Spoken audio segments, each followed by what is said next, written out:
বিসমিল্লাহির রহমানির রহিম। দণ্ডবিধি আইন 1860 সালের 45 নম্বর আইনের অনেক গুরুত্বপূর্ণ ধারাগুলো আজ আলোচনা করব। বিগত বছরে এখান থেকে হুবহু প্রশ্ন আসে।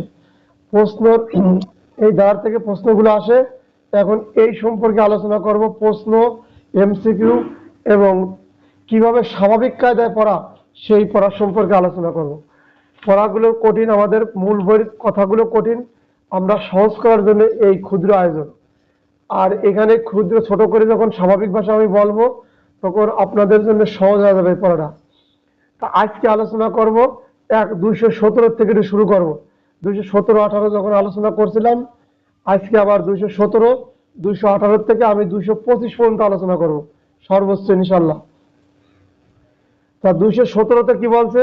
217-তে বলছে হচ্ছে কোনো ব্যক্তিকে শাস্তির হাত থেকে বাঁচানোর জন্য, কোনো ব্যক্তিকে শাস্তি বা দণ্ড, শাস্তি মানে কারাগারের দণ্ড বা শাস্তির হাত থেকে বাঁচানো, বা তার সম্পত্তি বাজেয়াপ্ত হাত থেকে রক্ষা করার জন্য সরকারি কর্মচারী কর্তৃক আইনি নির্দেশ অমান্য করা।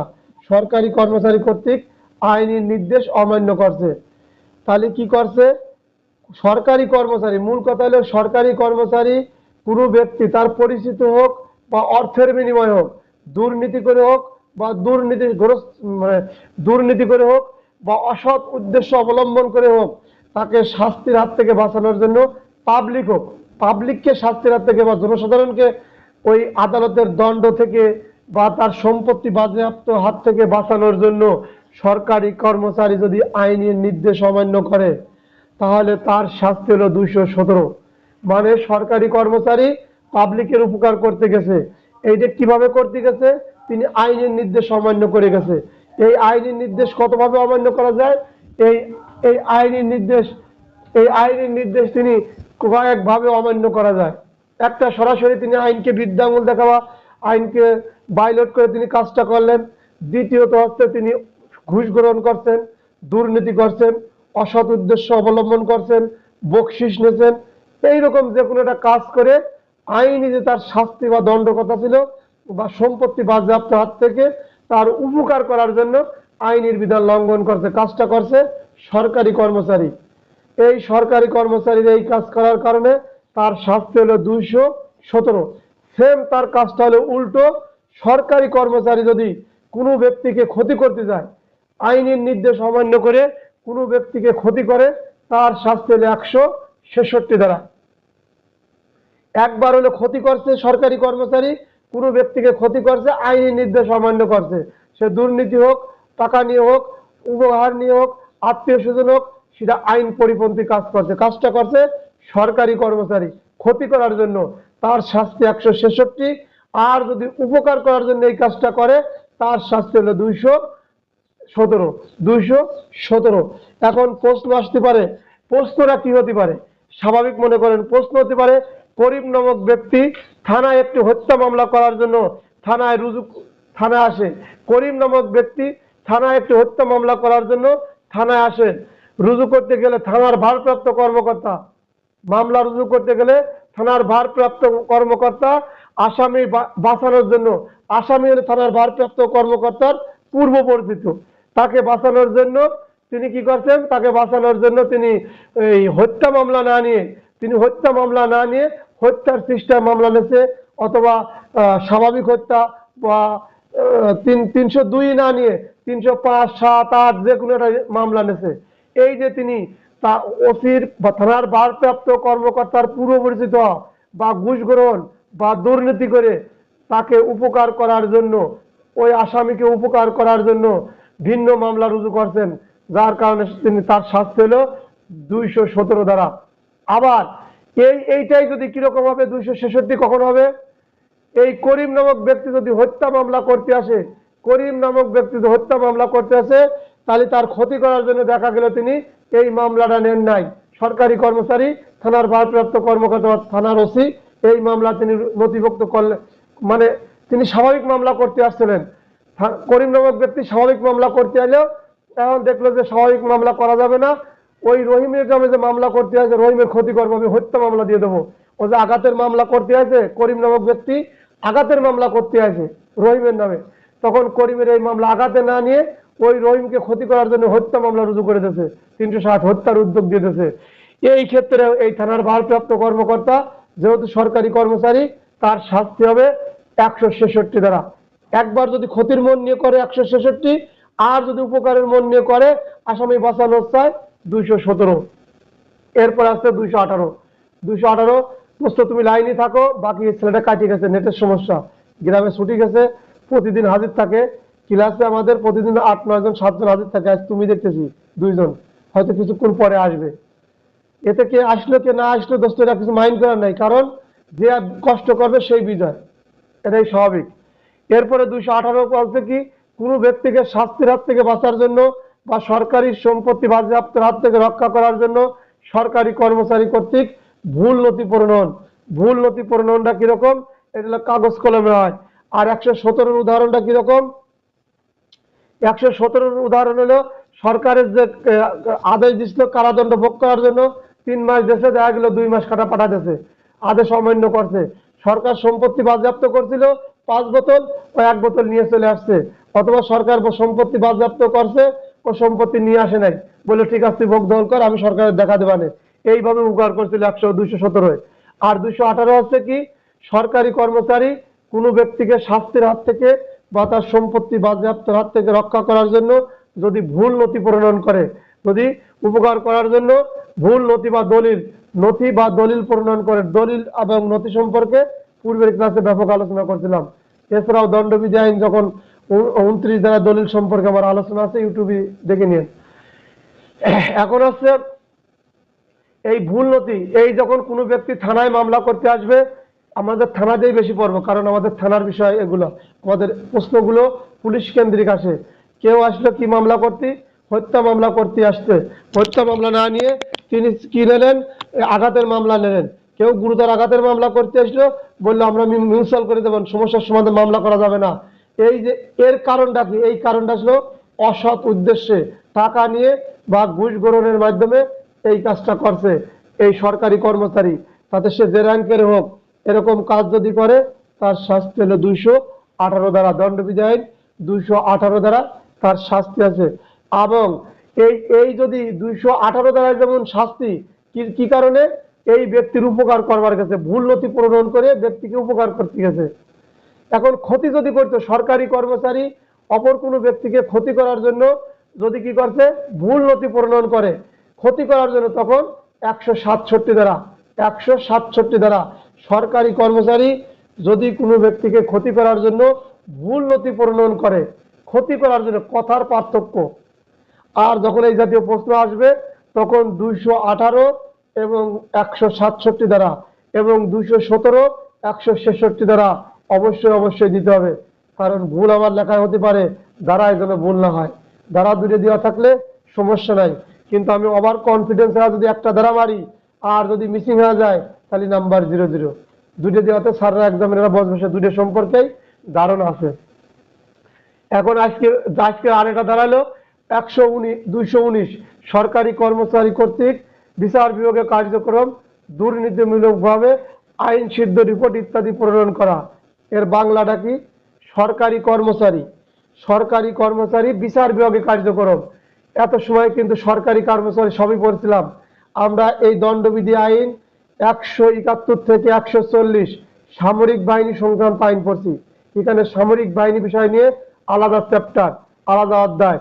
ঠিক আইনের ভিতরে 219, আমরা কিন্তু 217, 218 পড়ছি সরকারি কর্মচারী, কিন্তু বিচার বিভাগও এরাও কিন্তু সরকারি কর্মচারী, কিন্তু এদের জন্য আলাদা ধারা, স্পেশালি আলাদা ধারা যেখানে করা থাকে তার আলাদা মান থাকে, বোঝারও বিষয় থাকে।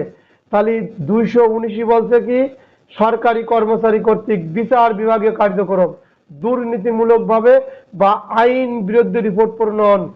এইটা এরকম কিরকম, আমি দণ্ডবিধি আইন যখন 77 দ্বারা পড়ছিলাম, বিচারকের কার্যক্রম বা আদালতের কার্যক্রম, বিচারক যে আইন অনুযায়ী কার্যক্রম করে, যে রায় দেয়, এই বিচারকের রায় কোনো অপরাধ বলে গণ্য হবে না।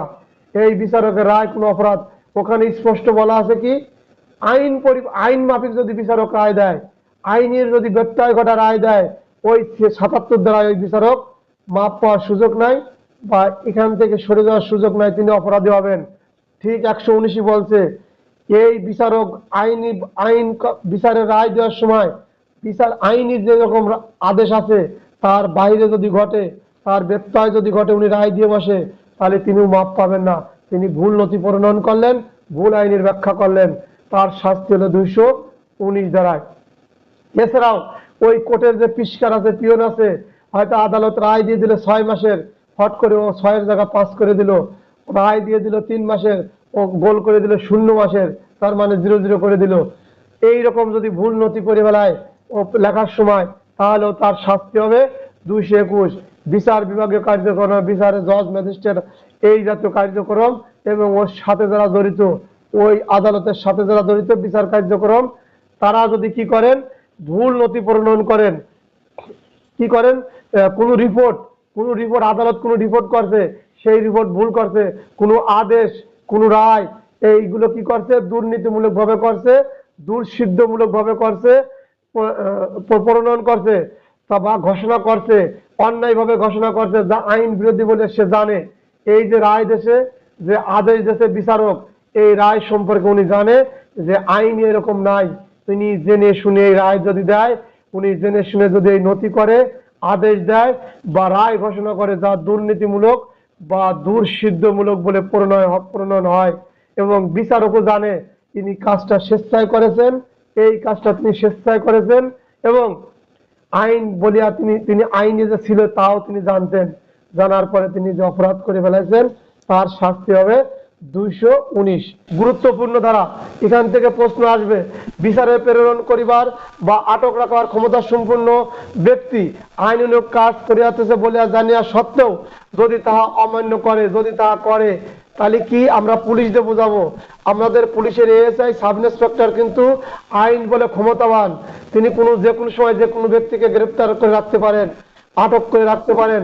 মনে রাখবেন, দণ্ডবিধি আইনের অবৈধ অবরোধ বা অবরোধের দ্বারা আছে 339, 40, 41, 42, 43, এইখানে পাবো। আগেই বলবো না, ওগুলো দিন পরবর্তী দিন বলবো। যদি অন্য কোনো ব্যক্তি তার গতি প্রতিরোধ করে, আটকায় রাখে, তাহলে তাকে অবরোধ বলে। ঠিক এইখানে যখন আমি আপনি পুলিশ অফিসার, আমরা যখন কোনো ব্যক্তিকে গ্রেপ্তার করি বা আটক করি, তখন অপরাধ হয় না। কারণ কি, এটা আইনানুগ ভাবে যদি হয়, এই কাজটা যদি আইনানুগ ভাবে করা হয়, তাহলে কোনো অপরাধ হবে না। এবং এই অপরাধী ব্যক্তিকে যদি আদালতে বিচারের জন্য প্রেরণ করি, এই অপরাধী ব্যক্তিকে যদি আদালতে বিচারের জন্য প্রেরণ করি, তাহলেও কোনো অপরাধ হবে না। শব্দ আছে কারণ যে,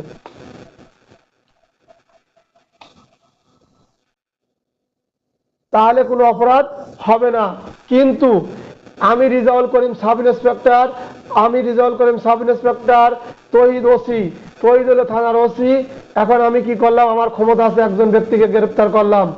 আমি জানি, উদাহরণস্বরূপ, আমি রিজাউল করিম ডিএমপিতে ডিউটি করাকালীন দেখলাম রাতে 2টার সময় গার্মেন্টস কর্মী শিউলি বেগম রাস্তা দিয়ে যাচ্ছে।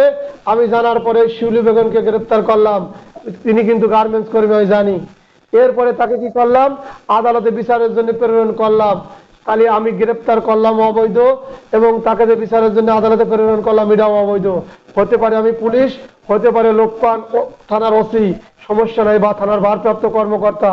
তিনি জানেন ওই শিউলি নামের ব্যক্তি হলো গার্মেন্টস কর্মী ছিল, কিন্তু তাকে জানার পরে আটক করছে এবং তাকে বিচারের জন্য আদালতে প্রেরণ করছে। এহেন কার্য করার কারণে এই রিজাউল অপরাধী, এবং ওই থানার ভারপ্রাপ্ত কর্মকর্তা যে হচ্ছে লোকপান স্যার, তিনিও অপরাধী। কারণ আমরা করছি কি, আইন বিরোধী কাজ করছি। আমার কাছে ক্ষমতা ছিল, পুলিশের কাছে ক্ষমতা আছে।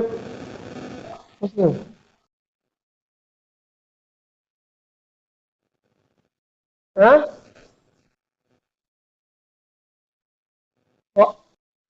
আচ্ছা আচ্ছা, আমি করে দিছি, ঠিক আছে। তারপরে হচ্ছে হলো যে ওই 220 কি বলছি, প্রশ্ন কিরকম আসবে, প্রশ্ন 220-এর প্রশ্ন আমি বলতেছি। শিউলি নামে এক গার্মেন্টস কর্মী, সাব ইন্সপেক্টর লোকপান গাজীপুরে ডিউটি করতেছে। রাত 2টার সময় দেখেন শিউলি নামে এক গার্মেন্টস কর্মী রাস্তা দিয়ে যায়।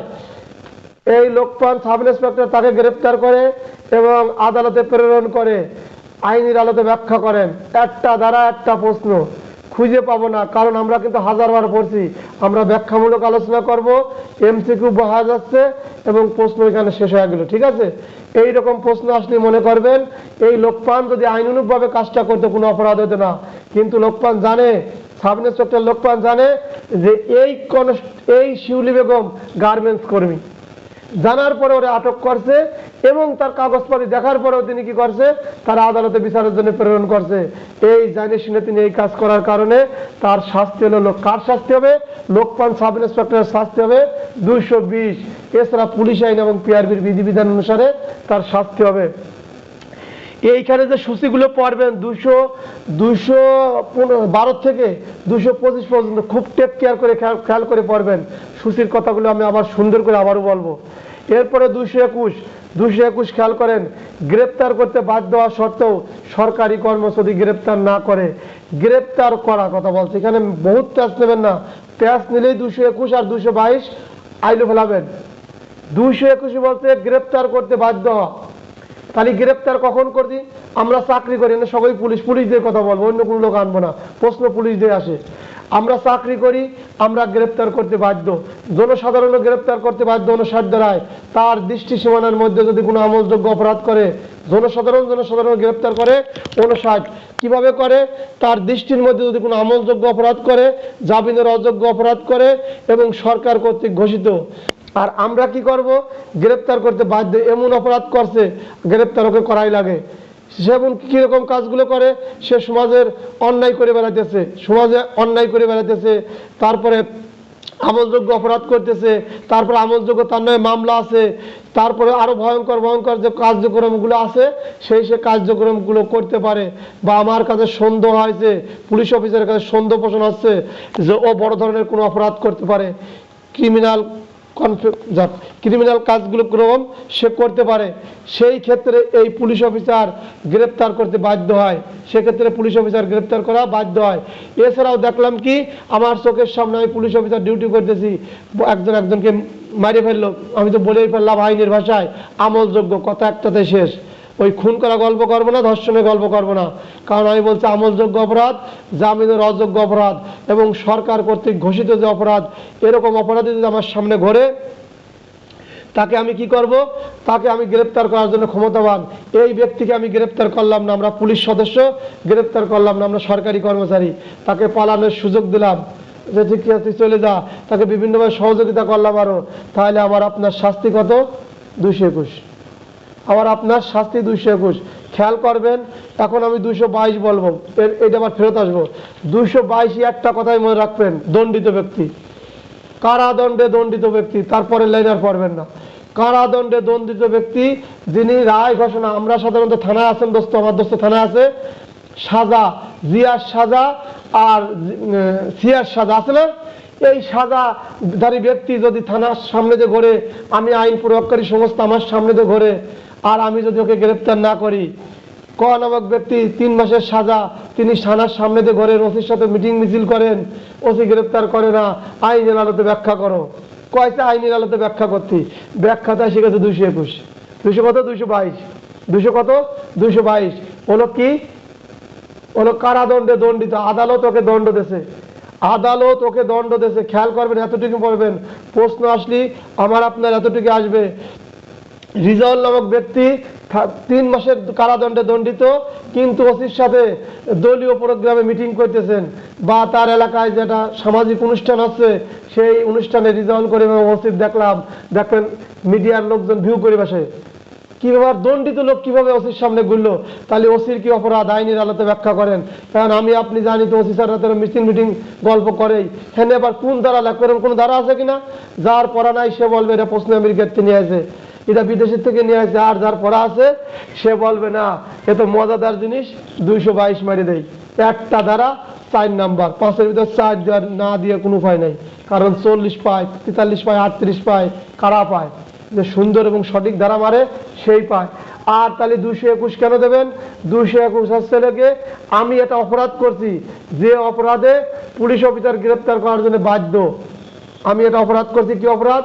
আমলযোগ্য অপরাধ করছি, জামিনের অযোগ্য অপরাধ করছি, সরকার আমার জন্য গ্রেপ্তার করার জন্য হুঁশিয়ারি নোটিশ দিয়েছেন বা প্রজ্ঞাপন জারি করছেন, আছে না?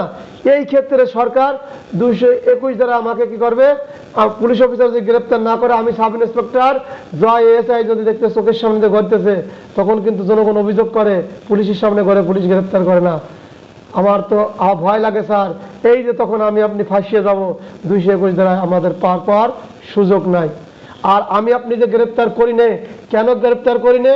দুর্নীতির কারণে, আমরা স্বজনপ্রীতির কারণে, অসৎ উদ্দেশ্যে এইগুলো যোগ করে দেবে, এবং এই কারণেই আপনি করেন না। তাহলে কেন করবেন না?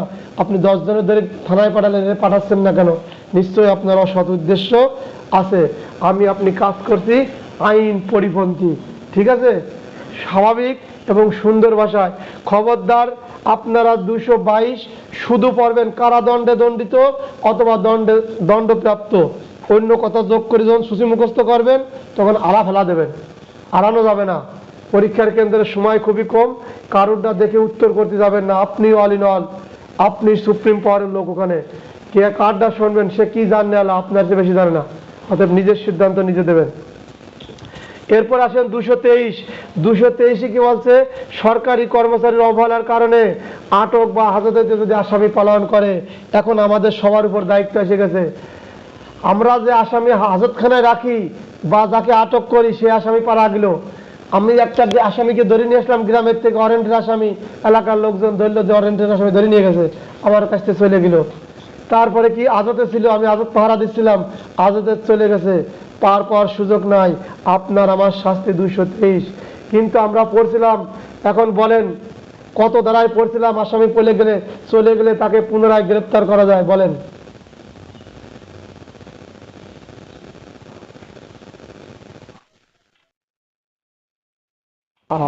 আসামি হাজত না, 66, 67 আপনার নিকট থেকে যদি আসামি চলে যায়, তাহলে আপনি তাকে পুনরায় গ্রেপ্তার করবেন। 66 ধারায় চলে গেছে, 67 তার কার্যক্রম শুরু করলেন। ওই কার্যক্রম করতে যা ফৌজদারি কার্যবিধি আইনের 47, 48, 49 ধারার বিধান কার্যকারী করবেন। করার পরেও আপনি আসামি পালেন না, আপনার জন্য আদালত সরকার ব্যবস্থা করে রাখতে কত ধারা? 223 ধারা। 223 দ্বারা আমি আপনি শাস্তি পাবেন। এখন বলেন দোস্তরা, দুইজন নতুন বলা লাগবে না, জয় বলেন, যদি রাজবন্দী বা যুদ্ধবন্দী পালানের সহায়তা করে সরকারি কর্মচারী, তার শাস্তি কত দ্বারা? না, ওটা তো আশ্রয় দান 128, 129 রাষ্ট্রদ্রোহমূলক অপরাধে আছে। রাজবন্দী বা যুদ্ধবন্দী ভোলা যাবে না, বারবার রিসার্চ করবো। মনে যে আজকে আঘাত করলাম, ব্রেন ক্লিয়ার হয়ে যাবে। এগুলো আঘাত না, এগুলো জ্ঞান দেওয়ার জন্য বলা, ঠিক আছে? আর 136 হলে আশ্রয়, 130 হলে আশ্রয় দান করা। যা ক্লাস রেকর্ডিং বেশি হবে না আজকে ইনশাল্লাহ। এরপরে চলে যাচ্ছি 224 কি বলছে, বাংলা করে বলবো। প্রথমে শিরোনামটা বলবো। 224 বলছে, কোনো ব্যক্তিকে আইনানুগ গ্রেপ্তার, তদকৃত বাধাদান বা গ্রেপ্তার প্রতিবন্ধকতা সৃষ্টি করা ক্ষেত্রে, বাংলা হলো কি, কোনো ব্যক্তিকে আইনানুগভাবে আপনি গ্রেপ্তার করতে গেছেন, তিনি বাধাদান করছে। 224, যদি কোনো ব্যক্তিকে আমরা যখন গ্রেপ্তার করতে যাই, সে যে হোক, যত বড় বড় কর্মকর্তা, টাকার মালিক হোক, ক্ষমতাধর হোক, যাকে আমরা গ্রেপ্তার করতে গেছি, উক্ত ব্যক্তি যদি গ্রেপ্তারে বাধাদান করে, তাহলে তার শাস্তি 224। খেয়াল করেন, সুন্দর করে বলাবো, 224 আর 225।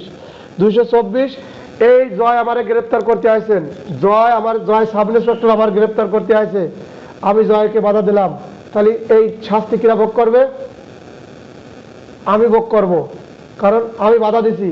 যে আসামি বাধা দেবে, সে এই অপরাধ করবে। গ্রেপ্তার যদি বাধা দেয়, আমরা পড়ছি 46-এ গ্রেপ্তার, 46-এ আপনারা বহুত কায়দা কালামে গ্রেপ্তার করছেন।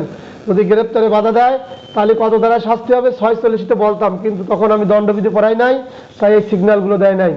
46 পড়াতে যা আমরা বেশিরভাগ সময় পড়ি 316। আরে বাবা, 316 ছাড়াও আরো ধারা আছে। যদি বাধা দেয়, তাহলে কি করবেন? যদি আপনার সমান ওই বাধা দেয়, গুরুতর আঘাত করে, তখন কি করবেন? যদি 5-10 জনে আক্রমণ করে, তখন কি করবেন? আল্লাহ যদি সুযোগ দেয় আর আপনারা যদি থাকেন, অবশ্যই বলবো ইনশাল্লাহ। তাহলে এখন পড়াতেছিলাম কি, 224, যখন আপনি গ্রেপ্তার করতে গেছেন, 46 ফৌজদারি কার্যবিধি, আপনার বাধা দিলাম, আপনাকে বাধা দেওয়ার জন্য চেষ্টা করলাম, আমার শাস্তি 224। এখন আসেন, আমি তো আপনার বাধা দিচ্ছি জয়, এখন আমার সাথে আমার ভাই, আমার ব্যাটসম্যান লোকমান আছে, আমার ব্যাটসম্যান আরেকটা আছে, 3 জন। এখন আপনারাও 2 জন পুলিশ আসছেন অফিসার। এখন আমি বাধা দিলাম না, দেশে হলো আমার দোস্ত 2 জন, তার শাস্তি হলো 225। আত্মীয় স্বজন যদি বাধা দেয়, আমার পক্ষ থেকে যদি অন্য কোনো ব্যক্তি বাধা দেয় গ্রেপ্তার করার সময়, তাহলে তাদের শাস্তি হলো 225। আর যদি স্বয়ং কোনো ব্যক্তি যার গ্রেপ্তার করতে গেছি সেই যদি বাধা দান করে, তাহলে তার শাস্তি 224। এখন আসেন প্রশ্ন বলি, প্রশ্ন কিরকম আসবে। রহিম নামক সাব ইন্সপেক্টর খ নামক ব্যক্তিকে গ্রেপ্তার করতে গেল, খ বাধা দান করলো, আইনের আলোতে ব্যাখ্যা করেন খর অপরাধ কি। খর অপরাধ হলো 224। এখন আসেন, রহিম নামক সাব ইন্সপেক্টর ককে গ্রেপ্তার করতে গেল, কিন্তু প্রতিবেশীর উমস এসে বাধা দান করলো, বাধা দান করলো, আইনের আলোতে ব্যাখ্যা করেন। তখন আইনের আলোতে ব্যাখ্যা করবেন, ওই যে তালবস্যা যারা আছে, যদি 5-এর নিচে হয় তাহলে মারিয়ে দেবেন 225, এবং যদি 5-এর অধিক হয়ে যায় তাহলে এবারে দাঙ্গায় চলে যাবে। যদি আপনার গুরুতর আঘাত করে তাহলে 300 আঘাতে চলে যাবে, স্বাভাবিক আঘাত করলে ব্যাখ্যা করব। এছাড়াও যদি আঘাত আক্রমণ করে 351-52, যখন দ্বারা শুনবেন পরীক্ষার সময় আসবে, যখন ধারাবাহিক দ্বারা বলবো, তখন বুঝতে পারবেন আসলে কতটুকু পড়ার পরে আমি এখানে আসছি, আপনি কতটুকু শিকার পরে পদোন্নতি পাবেন, এটা আপনিই বলতে পারবেন। আল্লাহ যদি রেকর্ডিং চলমান আছে, এই রেকর্ডিং চলমান থাকলে তখন বলার পরে আপনাদেরও বলবো রেকর্ডিং অমুক জায়গা আছে, দেখতে থাকেন, এবং আমি থ্রুলি বলতে থাকবো কখন কত দাঁড়ায়। তখন খাতা নেবেন রিভিশনের সময়, তখন 46 পড়ালি, 46-এর সাথে শুধু 316 পড়াবো না, আরও 10-12টা ধারা পড়াবো। আইন ছোটোর থেকে ছোট করে নিয়ে আসবো। আমরা যে 1100-1200 ধারা মুখস্থ করবো, ওই নিয়ে মাথা কামাবেন না, ধারা হয়ে যাবে 400-500, কারণ এটার সাথে এটা যখন যোগ করতে থাকবো তখন দেখবেন সহজ হয়ে যায়। এর একটাই সহজের কারণ, নিয়মিত আপনারা এখানে ক্লাসে যোগদান করবেন। এই দেখেন এখন কতজন আছেন, 1 2 3 8 জন, আমরা 1 2 3 6 জন। এটা শুরুর থেকে হলে শুরুর থেকেও করবেন, আর বাকি যে 20-25 জন ক্লাস দেখে তাদের জন্য দোয়া আর শুভকামনা। এরপরে এটা আলোচনা করব, আলোচনা এখন শেষের দিক। 230 পড়াবো মুদ্রা সংক্রান্ত। এই সংজ্ঞাটা আপনারা পড়বেন। মুদ্রা মানে টাকা, কড়িমড়ি, এইগুলো পড়ে নেন, এখান থেকে প্রশ্ন আসবে না। এমসিকিউ গতবার আইছিল, এই 12 নম্বর অধ্যায়ের সম্পর্কে কি আলোচনা করা হয়েছে, মুদ্রা বা সরকারি স্ট্যাম্প সংক্রান্ত বিষয়ে আলোচনা,